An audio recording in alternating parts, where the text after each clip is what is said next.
Good morning. Today we are going to study about the system development life cycle, deployment of the system step, right? Okay. Last day I discussed with you problem definition, feasibility study, analysis. ශක්්‍යතා අධ්‍යයනය ගැටලුව නිර්වචනය කිරීම, ශක්්‍යතා අධ්‍යයනය සහ විශ්ලේෂණය. ඊට පස්සේ මම ඕගොල්ලන්ට පද්ධති විශ්ලේෂණය යටදී පුතේ ගැටලුවේ අවශ්‍යතාවය කියන්නේ අපි හදන්න යන පද්ධතියේ requirements identify කරගන්න හැටි ඕගොල්ලන්ට කියලා දුන්නා. ඒකේ steps අපි කතා කරා, methods කතා කරා. Then after designing the solution, coding of the solution, and testing and debugging we discussed last day. Today I'm going to discuss with you the deployment of the system, right? ඔගොල්ලෝ දැන් දන්නා පුතේ අපි මෙච්චර වෙලා මේ හැම ස්ටෙප් එකක්ම කතා කරේ. ඇත්තටම lab level එකේ. කියන්නේ ඒගොල්ලන්ගේ office එකේ ඉඳලා තමයි කියන්නේ system development team එක ඒගොල්ලන්ගේ lab level එකෙන් කරපු කොටස් තමයි පුතේ මේ හැම එකක්ම. නමුත් ඔගොල්ලෝ දන්නවා ඊට පස්සේ අපි real location එකට මේක install කරනවා. So we should implement this new system to the real location. So there are many methods. Today we are going to discuss about that methods, right? So when we are deploy the system for the real location, so we can use 4 methods: direct deployment, parallel deployment, pilot deployment, phase deployment, right? In Sinhala we call that අපි එක කියනවා පුතේ ඍජු පිහිටුවීම, සමාන්තර පිහිටුවීම, නියමුමය පිහිටුවීම, අධියරමය පිහිටුවීම. ඍජු පිහිටුවීම direct deployment කියන්නේ අපි තියෙන කියන්නේ existing system එක, all system එක සම්පූර්ණ පද්ධතියෙන් අයින් කරලා එකවර new system එක deploy කරනවා. නැත්නම් new system එක implement කරනවා. ඉතින් එතනදී ගොඩාක් වාසිය තියෙනවා අපි ඒවා පස්සේ discuss කරමු පුතේ. නමුත් ඒ කියන්නේ සමහරවිට ලොකු ප්‍රශ්නයක් තමයි new system එක හරියට වැඩ කරේ නැත්තම් all system එකක් නැති නිසා ලොකු ප්‍රශ්නයක් ඇති වෙන්න පුළුවන්. නමුත් අපි ඒක තව ගැඹුරින් පස්සේ කතා කරමු. second එක තමයි පුතා සමාන්තර පිහිටුවීම නැත්තම් parallel deployment. ඒකෙදි කරන්නේ all system එකක් තියෙනවා, new system එකක් තියෙනවා. all system එකයි new system එකයි දෙකම ක්‍රියාත්මක වෙලා new system එක successful නම් විතරක් all system එක stop කරනවා. එතෙන්දි ටිකක් risk එක අඩු වෙනවා කියලා ඔයගලන්ට තේරෙනවා. but pilot deployment කියන්නේ new system එක කෙලිම කියන්නේ use කරන්නේ නැතුව තෝරාගත්තු ප්‍රමාණයකට ප්‍රදේශයකට විතරක් new system එක සම්පූර්ණයෙන් apply කරනවා. උදාහරණයක් විදිහට ගත්තොත් ස්කූල් එකක විදුහල්පතිතුමා ස්කූල් මැනේජ්මන්ට් සිස්ටම් එකක් එක සැරේ සම්පූර්ණ ස්කූල් එකටම දාන්නේ නැහැ. මොකද දැන් හදිසියේ new system එක හරියට වැඩ කරේ නැත්නම් ලොකු ප්‍රශ්නයක් ඇති වෙන්න පුළුවන්. ඒ නිසා විදුහල්පතිතුමා කරන්නේ සමහරට grade 5 classes වලට විතරක් ඒක implement කරන්න දෙනවා. එතකොට ඒකේ teachers ලගේ attendance, students ලගේ attendance, students ලගේ assessments all are managed with the school management system, right? ඉතින් ඒකේ ලොකු වාසිය තියෙනවා. ඊට පස්සේ ඒක successful වුණොත් තමයි එයා ඊට පස්සේ primary section එකට apply කරනවා. If it is successful only to the whole school ඒක implement කරන්න කියන permission එක දෙනවා. ඉතින් ඒ වගේ තමයි පුතේ pilot deployment කියන්නේ. අපි ඒක තව in detail බලමු. අනිත් එක තමයි phase deployment. ඒ කියන්නේ කොටසක් account section එක ඉස්සෙල්ලා deploy කරනවා, implement කරනවා. ඒක okay නම් විතරයි ඊට පස්සේ human resource management section. ඒ වගේ ඒ organization එකේ තියෙන හැම section එකක්ම කොටස deploy කරනවා. Okay? right? අපි මෙතනින් එහාට පුතේ මේගොල්ලන්ගේ වාසිය අවාසිය ඩිස්කස් කරන්න. මොකද උගන්න විභාගෙදී මේව කම්පෙයාර් කරන්න එන්න පුළුවන්, right? So first of all we can get the direct deployment. So you can see the figure, right? Here all system running, then with the time then it is stop and new system is started, right? Now we can discuss okay, advantages and disadvantages, right? Okay, let's see the advantages. The most rapid of all the strategies provided it works, right? ඇත්තටම කියනවා නම් මේක ඉතාමත් වේගවත් අපේ new system එක implement කරන්න පුළුවන් all system එක අයින්. ඉතින් ඒක එකතකින් වාසියක් නේද? හැමෝම කැමති new system එක. හැබැයි ඒක වාසියක් වුණාට අපි හිතමු ඕගොල්ලන්ගේ generation එකේ ළමයි නම් ඉන්නේ organization එකේ කිසි ගැටලුවක් නැහැ. ඒගොල්ලෝ කැමති. නමුත් සමහරවිට ටිකක් දැන් අපේ වයස වගේ කට්ටිය කියන්නේ මිට වඩා අපේ වඩා වැඩිම හැමෝම ටිකක් ඒ අපි ඉන්න ජෙනරේෂන් එක ඇත්තටම ඔයගොල්ලෝ තරම් සමහරට ඒකට කැමති නැති වෙන්නත් පුළුවන්. මොකද මේ ඒ කියන්නේ ඔයගොල්ලෝ දන්නා ඩිජිටල් ඩිවයිඩ් කියලා තියෙන. ඒ කියන්නේ සමහර කම්පියුටර් බේස් සිස්ටම්ස් වලට කැමති නැහැ. ඉතින් ඒ වගේ ප්‍රශ්න තියෙනවා. නමුත් මෙතන වාසියක් විදිහට අපිට ගන්න පුළුවන් පුතා නිව් සිස්ටම් එක ඩිරෙක්ට්ලි රැපිඩ් ඉම්ප්ලිමන්ටේෂන් එකක් කරගන්න පුළුවන් වෙන එක. ඒ කියන්නේ වේගවත් අදාළ ස්ථාන ස්ථාපනය කරලා භාවිතයට ගන්න පුළුවන් වීම වාසියක්. There's risk of confusion between old and new system. ඉතින් මෙතන එක වාසියක් වෙලා තියෙන්නේ තවත් තැනක අවාසියක් වෙන්න පුළුවන් නිසා. හරි? ඒ කියන්නේ old system එක නෑ ඒ නිසා new system එකේ output එක තමයි හැමෝම අන්තිමට accept කරන්නේ. Disadvantages ගත්තොත් පුතේ ඔයගොල්ලන්ට පේන more stressful for the users. මොකද ඇත්තටම users ලා මම කිව්වේ කියන්නේ old system එක නැති වුණාට පස්සේ සමහරට ඉතින් එහාට කරගන්න අමාරු වෙන මේ users ලා ප්‍රමාණයක් ඉන්න පුළුවන්. ඒ නිසා හරිම stressful. අපිට ඔයගොල්ලන්ට stressful නැති වුණත් ඔයගොල්ලන්ගේ generation එකේ මම කිව්වා old generation කියන්නේ සාමාන්‍යයෙන් දැන් අපේ වගේ generation එක දී සමහරු කැමති වෙන්නේ නැති වෙන්න පුළුවන්. Most difficult to train staff on as the new system was not in place to learn before change over. මේ වෙනස්කම වෙන්නේ ඉස්සෙල්ලා මේ new system එක තිබුණ නැති නිසා මේගොල්ලන්ට ඒ කියන්නේ train වෙන්න කියන්නේ මේකේ employees ලට train වෙන්න තියෙන අවස්ථාවක් නැති වෙලා තියෙනවා. ඉතින් ඒක අවශ්‍යයක් මේකේ. මොකද ඒගොල්ලෝ all system එක පාර නැති කරලා අලුත් system එකක් දෙන්න නැති ඒක පාට ඒගොල්ලන්ට ඒක හුරු වෙන්න අපහසුයි. More stressful for the developers also. All the data and files from the old system will have to be converted ready for the use on the new one. Right? ඒ කියන්නේ ඊළඟ දවසේ ඉඳලා සම්පූර්ණයෙන්ම new system එකට අදාළ වෙන data file databases all should be completed, right? ඉතින් ඒක ඇත්තටම ස්ට්‍රෙස්ෆුල් වෙන ඩෙවලොපර්ස්ලටත් ඒවම බලපුවාම මොකද ඒගොල්ලෝ ඒක වැඩ කරේ නැත්නම් ලොකු ප්‍රශ්නයක් අනිත් දවසේ. එතකොට ඒ වගේම පුතාස් last one most risky if the new system does not work properly then there is nothing to fall back on, right? හදිසියේ new system එක වැඩ කරේ නැත්නම් ආපසු යාමක් නෑ. හරියට අපි කියන්නේ අල්ලපොත්තත් නෑ, පය ගහපොත්තත් නෑ කියලා අන්න ඒ වගේ සිටුේෂන් එකක් තමයි. හරි ඒ නිසා ඒ වගේ disadvantages තියෙනවා. Right, now let's go to the next deployment method, that is parallel deployment. You can see the diagram here. All system is running with the time and you can see the new system also running side by side. Old and new both are there. When the old system is new system is okay, then it is continuing and all system should stop, right? කාලයත් එක්ක all system එක new system එක දෙකම ක්‍රියාත්මක වෙලා කාලෙත් එක්ක all system එක fail වුණොත් මොකද වෙන්නේ? new system එක continue කරනවා, all system එක stop කරලා new system එක start කරනවා, new system එක continue කරනවා. ඒක successful නම් විතරයි. Right? So look at the advantages. If there are initial problems with the new system, then the all one can still be used, right? ලොකු ප්‍රශ්නයක් ආවොත් new system එකත් එක්ක all එකත් use කරන්න පුළුවන්. Both systems can easily be compared. ඒ වගේම අපිට පුළුවන් side by side old and new දෙකම ක්‍රියාත්මක වෙන නිසා මේ අනිවාර්යෙන් ඒක compare කරන්න පුළුවන්. We can compare. Easy to train staff by letting them learn new skills on the parallel system. ඒ වගේම staff එකේ කට්ටියටත් අපිට දෙන්න පුළුවන් පුතේ මේක train වෙනවා. අතන new system තියෙනවා. ඒකට ගිහලා ඒක මේ ඒක ready කරන්න කියලා. ඒක මේ ඒකට හුරු වෙන්න කියලා. කියන්න පුළුවන්. ඒකට train වෙන්න කියලා කියන්න පුළුවන්. Easy to evaluate because the new and old systems are both running, right? ඒගොල්ලෝ දන්නවා evaluate කරන්න පුළුවන් කොහොමද හොඳ කොයි වගේද කවුද fast කවුද efficiency එකකින් වැඩි ඒ වගේ අපිට බලන්න පුළුවන් හොඳ output එකක් දෙන්නේ කවුද ඒ වගේ අපිට evaluate කරන්න පුළුවන් මේ systems දෙකම තියෙන නිසා පුතේ. So what are the disadvantages? Expensive. So you know if you have that existing system, if it is the computer based system, so you should purchase the new computers because you cannot use the old computers, right? තියෙන දැන් මේ office එකේ තියෙන පරණ computers ටික වට use කරන්න බෑ. පරණ computers ටික use කරන්න බෑ. right. මෙතන තියෙන ප්‍රශ්නේ තමයි පුතේ employees ලත් අපි double කරන්න අවශ්‍ය වෙනවා.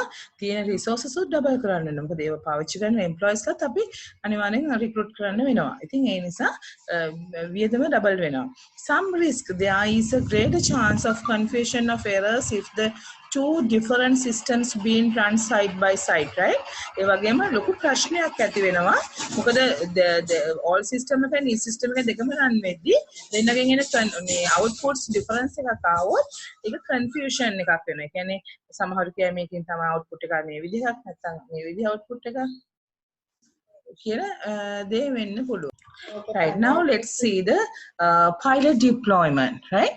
Okay, pilot deployment means, so you can see the new system, you have the new system. So අපි මොකද කරන්නේ new system එක මරන් ගිහලා පුතේ තෝරගත්තු කොටසකට මම ඔයාලට කිව්වේ principal school management system එක deploy කරනවාම ඉස්සෙල්ලම විදුහල්පතිතුමා අවසර දෙන්නේ grade 5 classes වලට විතරයි. ඊට පස්සේ A section එකේ ඔක්කොම school management system එක සම්පූර්ණයෙන් run කරලා ඒක okay නම් විතරක් ඒක තචුටක් spread කරනවා. ඒක සමහරට primary section එකටම implement කරනවා. ඒකත් okay නම් තමයි සම්පූර්ණ school එකටම implement කරන්නේ. So what are the advantages? Easy to control. The pilot can be halted at any time. තාමත් මේක පහසෙන් මේක control කරන්න පුළුවන්. මොකද කුඩා පරිමාණය මේක ක්‍රියාත්මක වෙන්නේ. ඒ නිසා ඕන වෙලාවක මේක නවත්තන්නත් පුළුවන්. Easy to evaluate because the new and old systems are both running, right? ඒ වගේම අපිට evaluate කරන්න පුළුවන්. මොකද ඔයගොල්ලෝ දන්නවා old system එකක් තියෙනවා, new system එකක් තියෙනවා. ඒ නිසා evaluate කරන්නත් පුළුවන්. Low risk if a small scale pilot phase, then not too much has been lost, right? හදිසියේ මොන හරි වෙලා මේක අසාර්ථක වුණත් කිසි ගැටලුවක් නැහැ. මොකද small scale එකෙන් run කරපු නිසා cost එක අඩුයි. Easy to train staff by letting them learn new skills on the pilot system. ඒ වගේම ඒගොල්ලන්ට හරි පහසුවෙන් staff එකේ කට්ටියට train වෙන්න අවස්ථා සලසන්න පුළුවන්. ඕන අවස්ථාවක ඒ අදාළ ස්ථානයට යවන්න පුළුවන් ඒගොල්ලන්ට පුහුණු වෙන්න. Disadvantages. So what are the disadvantages? It can be slow to get the pilot to completely replace the old system, right? ඔයගොල්ලෝ දන්නවා ඔය විදිහට ඉතින් කාලයක් තිස්සේ මොකද දැන් මේක සාමාන්‍ය මාස ගානක්වත් ක්‍රියාත්මක කරන්න වෙන්නේ ඒක සක්සස්ෆුල් ද කියලා බලන්න. ඊට පස්සේ ඒ වගේම තව මාස ගානක් තව චුට්ටක් ඊට පස්සේ සම්පූර්ණ ඉස්කෝලේටම යොදාගද්දී සෑහෙන කාලයක් යනවා මේක සම්පූර්ණ කරගන්න. කාලය ගොඩාක් කාලයක් ගත වීම මේකේ අවාසියක් direct deployment වගේවත් එක බලද්දී. A pilot may not show up problems that full-scale implementation would. This is because the system can work well as small-scale pilot but has difficulties when it is scaled up to a full operating system with more realistic volumes of data in be processed. ඒ කියන්නේ උගන්ට ඒක එකපාරට තේරුම් ගන්න අපහසුද ඇති පුතේ. ඒ කියන්නේ මෙහෙම අපි small scale එකෙන් use කරද්දී small data ප්‍රමාණයක් එක තමයි මේ system එක run වෙන්නේ. නමුත් අපිට ඒකෙන් මේක successful වුණා කියලා අපිට ඒකෙන් අපිට හරියටම conclude කරන්න බෑ මේ සම්පූර්ණ school එකටම සම්පූර්ණ system එකටම මේක implement කරොත් ඒ කියන්නේ large data ප්‍රමාණයක් bulk data ප්‍රමාණයක් එක්ක මේක successful කියලා අපිට කියන්න බෑ. ඒතර ඒ වගේ අවාසියක් තියෙන කෙනා අපිට මේක okay වුණා කියලා all system එක ඇතුලේ bulk data එක්ක ඒක okay වෙයි කියලා කියන්න බෑ. සමහරට ඒක fail වෙන්නත් ඉඩ තියෙනවා. So there is one of the another disadvantage, right? Next one, phase deployment, right? So you can remember phase by phase, right? එක section වලට new system එක දාලා කාලෙත් එක්ක ඔයගොල්ලන්ට පේනද new system එක all system එක අඩු වෙගෙන ගිහලා new system එක වැඩි වෙමින් ගිහලා සම්පූර්ණ system එක new system එක බවට පත් වෙනවා. ඉතින් මේකෙත් වාසිත් තියෙන කාලයක් යනවා. නමුත් අපිට වාසි දෙකම තියෙනවා පුතේ. So look at the advantages. Very structured. Each phase can be fully evaluated before moving on to the next one, right? හරීම විහුග කියන්නේ හරීම ව්‍යුහාත්මක මේක හරියට දෙක කොටසක් එකට ඉම්ප්ලිමන්ට් කරලා ඒක සක්සස්ෆුල් නම් විතරයි ඊළඟ කොටස ඉම්ප්ලිමන්ට් කරන්නේ. ඉතින් අර හැම වෙලේම මේක හරි සාර්ථක හැම section එකටම okay වෙනකන් ඉඳලා තමයි ඊළඟ new section එක ගන්න. ඉතින් ඒක නිසා අදම මේ fully evaluate කරන්න යද්දී සම්පූර්ණ හැම එකක්ම සාර්ථක වෙලා තියෙන නිසා successful නිසා full evaluation එකක් බොහෝ විට successful වෙන්න පුළුවන්. Low risk, a well planned and controlled introduction of the new system. ඔයගොල්ලෝ දන්න. එතකොට හරිම ක්‍රමානුකූලව තමයි අපි මේ new system එක එතනට implement කරන්නේ. ඒ නිසා හරිම well plan එකක් හරිම සැලසුම් සහගත දෙන නිසා මේකේ අවදානමත් අඩු එකපාරට break down වුණා කියලා එහෙම ප්‍රශ්නයක් වෙන එක ගතිය අඩු වෙනවා. Easy to train staff by letting them learn new skills on each phase as it is introduced. ඒ වගේම staff එකට train වෙන්න යවන්න පුළුවන් නේද? එතකොට disadvantages වෙන්නේ මොනවාද පුතේ? slower than direct implementation. ඔයගොල්ලෝ දන්නවා ඍජු ක්‍රියාත්මක කිරීමේදී නැත්නම් deployment එක ඊට වඩා fast කියලා. ඒකට සාපේක්ෂව මෙයා slow. Although each phase is easy to evaluate, you have to wait until all the phases are complete before you can evaluate the whole changeover. ඒ කියන්නේ ඔයගොල්ලන්ට පුතේ සමස්ත වෙනස මොකද කාලයක් යනවා මේ විදිහට කොටස් ගන්න. ඒ නිසා සමස්ත වෙනස බලා ගන්න. whole changeover අට මේ සමස්ත වෙනස බලා ගන්න අපට කාලයක් බලන් ඉන්න වීම අවශ්‍යයි කියලා තමයි කියන්නේ. නේද? හරි. ඉතින් පුතේ මෙතනින් අපි සම්පූර්ණ deployment steps ටික ඉවර වෙනවා. අන්තිම එක වෙන්නේ maintenance of the system. deploy කරලා පස්සේ අපි system එක දුන්නාට පස්සේ අපිට okay කියලා හිමින්ම අත පියදගෙන යන්න බෑ. So we should maintain, right? maintain කරද්දි maintenance වලදී maintenance අවශ්‍ය වෙන main areas කීපයක් තියෙනවා. පොත එකක් තමයි developing the system to suit new user requirement. ඔයගොල්ලෝ දන්නවා කාලෙත් එක්ක මේක use කරන පුද්ගලයන්ගේ අවශ්‍යතාව වෙනස් වෙනවා. example එක අපි හිතමු මම school මම if I'm a principal, so අපි හිතමු මගේ ස්කූල් මැනේජ්මන්ට් සිස්ටම් එකේ තියෙන ඇකඩමික් ඩීටේල්ස් විතරයි. ඒකට මට කාලයක් හැදී මට හිතෙනවා නන් ඇකඩමික් ස්ටාෆ් එකත් වැඩි වෙන නිසා නන් ඇකඩමික් ස්ටාෆ් එකේ විස්තර මේකට ඉන්ක්ලූඩ් කරන්න ඕන කියලා. ඒ වගේ කාලෙත් එක්ක සමානලට පුතේ යූසර්ස්ලට new requirements ඇති වෙන්න පුළුවන්. ඒකට ඒකත් අපි මේන්ටනන්ස් ලෙවල් එකේදී solve කරන්න. හැබැයි major changes නෙවෙයි minor changes කරන්න අපි බැඳී ඉන්නවා. issues that surface අපි නෙමෙයි ඔයගොල්ලෝනේ මම ටීම් එක විදිහට සැලකුවේ නේද මමනේ client ඒකට ඔයගොල්ලෝ බැඳී සිටිනවා මට මේ system එක maintain කරන්න issues that surface with the users of the system which were not identified during the system development ඒ වගේම පුතේ ඒ කියන්නේ මේක use කරන්න මේක system development period එකේ අපි testing කරද්දී අපිට හම්බෙච්ච නැති errors සමහරට use කරන කාලේ use කරන එකත් එක්ක එක අවස්ථා අපි හිතන්නේ සමහර ෆැක්ටර්ස් තියෙන පුළුවන් 0 වුණොත් මොකද්ද වෙන්නේ? ඉතින් අපි සමහරට අපි කොච්චර ටෙස්ටිං කරලා සමහර අවස්ථා ස්පෙෂල් අවස්ථා නැති වෙන්න පුළුවන්. හරිද? දැන් මේ වගේ අවස්ථාවක වෙනසක් වෙනවනේ අන්න ඒ වගේ. අපි නොහිතපු දේවල් වලදී සමහරකට වෙනස්කම් සිද්ධ කරන්න වෙන අවස්ථා වෙනවා. ඒතකොට සමහරට ඒක වැඩ කරන්නේ නැති වෙන්න පුළුවන්. ඒ නිසා ඒ කියන්නේ අපි ටෙස්ටිං වලින් කොච්චර හෙව්වත් හම්බුච්ච නැති එරර්ස් තියෙන්න පුළුවන් කාලෙත් එක්ක සහ අපි භාවිතයත් එක්ක ඇති වෙන්න පුළුවන්. එතකොට adapting new technology into the new system to improve efficiency. ඒ වගේම පුතේ ඔයගොල්ලෝ දන්නවා කාලෙත් එක්ක අපි පාවිච්චි කරපු softwares වල upgrades එනවා. අලුත් versions එනවා. ඒතකොට ඒ අනුව අපිට පුළුවන් මේ system එක upgrade කරන්න. ඒතකොට ඒකේ efficiency එක වැඩි කරනවා. ඔයගොල්ලෝ දන්නවා අන්තික කාලෙත් එක්ක ඔයගොල්ලෝ දන්නවා technology කොච්චර වෙනස් වෙනවද කියලා. ඒ කියන්නේ interface එක උනත් නිකන් හරි smooth වෙනවා එන්න ගොඩක් වෙනස්. ඒතකොට ඒ අනුව අපිට පුළුවන් ඒ system එක update කරලා ගොඩක් new කියන්නේ ඒ current ඒ කියන්නේ ටයිම් එකට ගැලපෙන විදිහට සිස්ටම් එක අප්ග්‍රේඩ් කරලා දෙන්න පුළුවන් ටෙක්නොලොජි එක දාන්න පුළුවන් නිව් සිකියුරිටි සිස්ටම් ඇඩ් කරන්න පුළුවන් අපි හිතමු අපි දන්න දැන් බිහේවියර් එකත් එක්ක වෙනස් වෙනවා ඒ කියන්නේ බිහේවියර් එක ඩිටෙක්ට් කරන්න පුළුවන් සිකියුරිටි සිස්ටම්ස් තියෙනවා ඒකට ඒ කියන්නේ ෆේෂල් එක්ස්ප්‍රෙෂන්ස් අනුව කියන්නේ ඒ වගේ voice recognition systems there are so many things ඒකට ඒ වගේ ඒවා කාලෙත් එක්ක අලුතෙන් එන හැම දෙයක්ම ඒවා අවශ්‍යතාවය අනුව add කරන්න පුළුවන් හැකියාව මේ level එකේ තියෙනවා. ඉතින් මේ තමයි පුතා. So we finish now system development life cycle. This is the last step, right? Okay. So then after we have to discuss about the system development life cycle modules, right? So in your syllabus there are a lot of modules. So in your syllabus we have to study about the 4 modules. Only 2 modules, waterfall model and iterative incremental model, right? But now you can see there are 4 modules, right? Prototyping model and spiral model also there, right? සිංහලෙන් අපි කියනවා පොතේ දියැලි ආකෘතිය පුනර්කරන වෘත්ති ආකෘතිය මූලාදර්ශ ආකෘතිය සහ සර්පිල ආකෘතිය. නමුත් මේ අතරින් අපි ඉගෙන ගන්නේ දියැලි ආකෘතිය සහ පුනර්කරන වෘත්ති ආකෘතිය පමණයි. හරි. ඉතින් මේ තියෙන්නේ අපි සිස්ටම් ඩෙවලොප්මන්ට් ලයිෆ් සයිකල් එකේ ඒ කියන්නේ පදසංගන ජීවන චක්‍රය භාවිත කරන එක එක ආකෘති එක එක ආකාර. hari api balamu eke palawani akrutiya. So you can see the waterfall model is just like a waterfall, right? So this is the model. You can see there are some steps: identification of the requirements, avashyata handuna ganiyam, planning the solution, ගැටලු විසඳුම් සැලසුම් කිරීම, implementation of the solution, ඒට අනුව coding කරන එක, කේත කිරීම, implement කරනවා කියන්නේ මෙතනදී ඒ අදාළ සොලියුෂන් එකට අදාළ කෝඩින්ස් කරන එක, ප්‍රෝග්‍රෑමින් පාර්ට් එක කෝඩින් කිරීම තමයි මෙතනදී ඉම්ප්ලිමන්ටේෂන් තියෙන්නේ.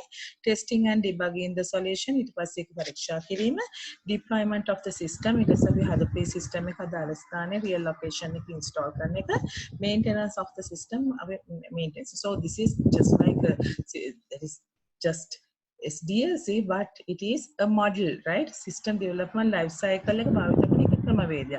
This is very linear, right? That most important thing is at the beginning you should get the thorough knowledge about the requirements, right? මේ පද්ධතියට අවශ්‍ය කරන අත්‍යවශ්‍ය කරන අවශ්‍යතා, ඒ කියන්නේ කස්ටමර්ගේ අවශ්‍යතා ඔයා හොඳින් තේරුම් ගැනීම ඉතාමත් අත්‍යවශ්‍යයි මේ මොඩල් එකේ මුලදී. ඒකට හේතුව තමයි මේ මොඩල් එක ඩෙවලොප් කරගෙන මොඩල් එකට අනුව software එක ඩෙවලොප් කරලා end of the process තමයි පුතේ, end of the model තමයි වට client හම්බෙලා acceptance testing check කරන්න පුළුවන්. ඉතින් එතනදී end of the process එද්දී client සමහරට එයා කියපු දේ නෙමෙයි වෙන්න පුළුවන් වෙලා තියෙන. එකට හේතුව ඔයාලට මතක ඇති, මම ඔයාලට මතක් කරා මෙන්න මේ වගේ එකක් වෙනවා කියලා. මතකද මම මුලින්ම මේක discuss කරා. So you can see then how the customer explain it, right? This is what the customer really needed. මේ තියෙන්නේ ඇත්තටම කස්ටමර්ට ඕන කරන මොඩල් එක. දැන් අපි හිතමු මේක කම්පියුටර් software එක කියලා හිතන්නකෝ, මේක example එකක් විදිහට. මේ software එක අවශ්‍ය දේ මෙහෙමයි. නමුත් එයාට කියා ගන්න පුළුවන් වෙන්නේ මේ වගේ ප්‍රමාණ, මේ වගේ දෙයක්. මොකද එයාට කියන්න පුළුවන් උපරිමයක් තියෙනවා. ඒකට ඒක idea එකක් ගන්න මෙන්න මේ විදිහට. project leader ට තේරෙන්නේ මේ විදිහට. නමුත් ඇත්තටම ඕන වෙන්නේ මේ දේ. ඉතින් ওই විදිහට ප්‍රෝග්‍රෑමර් ලියන තව එකක්. ওই විදිහට ගිහිල්ලා අන්තිමට මුකුත් නැහැ.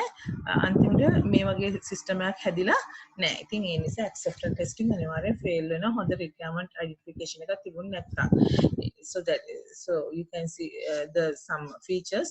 First, identify the requirement, so that is very important.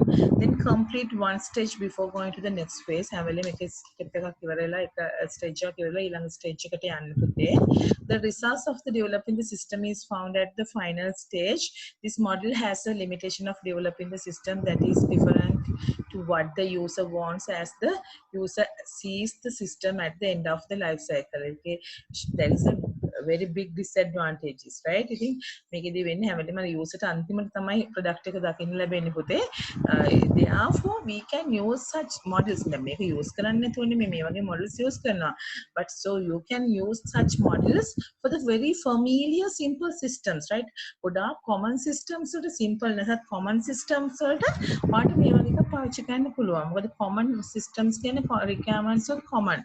ගොඩකට හැමලෙන් අපි example we can get the library system. So you know what are the requirements for the requirements of the users, right? ඉතින් ඒ users ලගේ requirements මොනවද කියන එක වට තේරුම් ගන්න පුළුවන්. ඒ නිසා ඒගොල්ලෝ කියන ප්‍රමාණය කෙසේද යම් ගොඩක් දුරට වාට ඒක තේරෙනවා. ඒ නිසා අපි common systems වලට තමයි පුතේ ඒක linear develop කරන්න පුළුවන්, රේඛීය වශයෙන් ගොඩනගන්න පුළුවන් systems වලට පද්ධති වලට තමයි අපි පාවිච්චි කරන්නේ මේ model එක. හරි.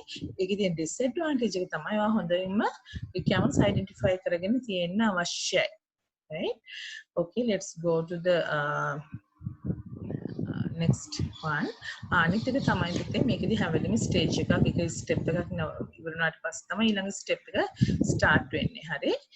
Right? Now we can go to the next. Right? So that is iterative incremental model. That is සිංහලෙන් අපි කියනවා පුනර්කරන වෘද්ධි ආකෘතිය. So you can see initial plan, right? Just get the idea about the requirements and plan.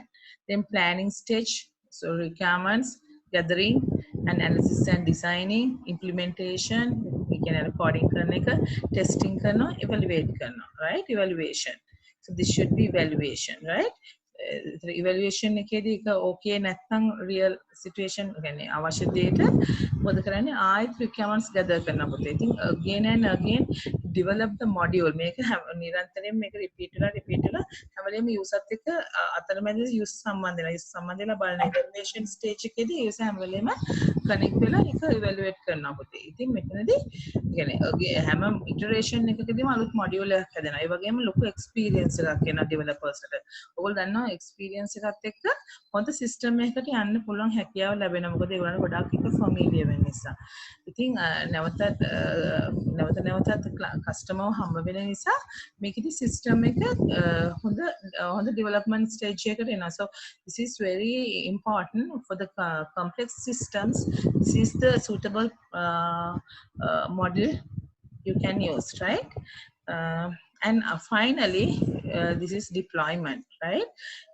Textbook එකේ ඔයගලන්ට ඒකේ වැරදීමක් වෙලා තියෙනවා පුතේ. එතන තව line එකක් අනිත් පැත්තට දාලා තියෙනවා මෙන්න මේ විදිහට මේ පැත්තට. ඒක ගන්න එපා. එහෙම අවශ්‍ය නැහැ. මේ initial plan කරා. So this is iteration. දැන් ඒකේ අර ලියන එක කොහොමද වැරදි අවබෝධයකින් evaluation after deployment කියලා හිතලා දාලා තියෙන්නේ. නමුත් එහෙම නෙමෙයි. මේ process එක after this මේක repeat වෙලා කොයි වෙලේ හරි වුණාට පස්සේ සිද්ධ වෙන දේ තමයි deployment කියන්නේ. ඒක evaluation. එහෙම කියලා නෙමෙයි. ඒක evaluate after the evaluation තමයි ඒක සිද්ධ වෙන්නේ. නමුත් deployment එක සිද්ධ වෙනවා පුතේ. Right? Okay. Then after so you can see this is the Sinhala medium one, right? ඒකෙත් මම මෙතන තිබුණ මේ line එක අයින් කරා පුතේ. ඔයගොල්ලෝ ඒක මේ misunderstand ගන්න එපා. කිසි වැරද්දක් නැහැ. මම මේ තියෙන ඉන්ටර්නෙට් වලින් ගත්තු figure එක ආරම්භ කරනවා සැලසුම් කරලා අවශ්‍යතා හඳුනා ගන්නවා විශ්ලේෂණය කරනවා ක්‍රියාත්මක කරනවා කියන්නේ කේත කිරීම කෝඩින් කරනවා පරීක්ෂා කරනවා ඊට පස්සේ ආයෙ ගේනවා. ඉතින් හරිය නැත්නම් ආයෙසරයක් කරනවා. මේ විදිහට නැවතත් මේ මොඩල් එක ඉටරේට් කරලා අවසානයේදී ඒක ඩිප්ලොයිමන්ට් කරන එක කියන්නේ ඉන්ස්ටාලේෂන් කරනවා. අදාළ ස්ථානයේ ස්ථාපනය කරනවා. So this is very important, right? ගොඩක් වෙලාවට complex models develop කරද්දී මේ වගේ එකක් පාවිච්චි කරනවා. ඒකේ තියෙන විශේෂම වාසිය තමයි පුතේ අර කියන්නේ so you can have a small little bit idea about the requirements, so you can then after you can start the system development process, right? එතකොට ඒ හැම අතරමැදකදීම පුතේ අවශ්‍යතා requirements නැවතත් පරීක්ෂා කරමින් හොඳ idea එකක් ගන්නවා. ඊට පස්සේ මේ වගේ iteration process එකකින් system එක develop කරද්දී ඒ හොඳ software එකක් අන්තිමට develop කරගන්න පුළුවන්. acceptance testing කිසි ප්‍රශ්නයක් නැතුව okay වෙන. හරි? So then after so you can see this is the these are the features of the iterative incremental model. මම ඒක සිංහල මීඩියම් උත් දාලා තියෙනවා පුතේ. ඒක iterate වෙනවා කියලා තියෙනවා. හැම iteration එකදීම ඒගොල්ලන්ට මොනවාද මේ ඒගොල්ලන්ගේ experience එක මේ apply කරන්න පුළුවන් කියන එක ඊට අමතරව simply පොඩි idea එකක් අරගෙන requirements වලින් ආරම්භ කරන්න පුළුවන් කියන එක හැම මේ process repetition එකකදීම system එක develop වෙන එක සහ අවශ්‍ය ඕන දෙයක් මේ repetition අතර වෙනස්කම් සිදු කරන්න පුළුවන් කියන එක those are the advantages of this model, right? I think there are so many advantages, so you have to go through that, right? So you can read these things and get the idea and compare these two models, right? So you should do at home.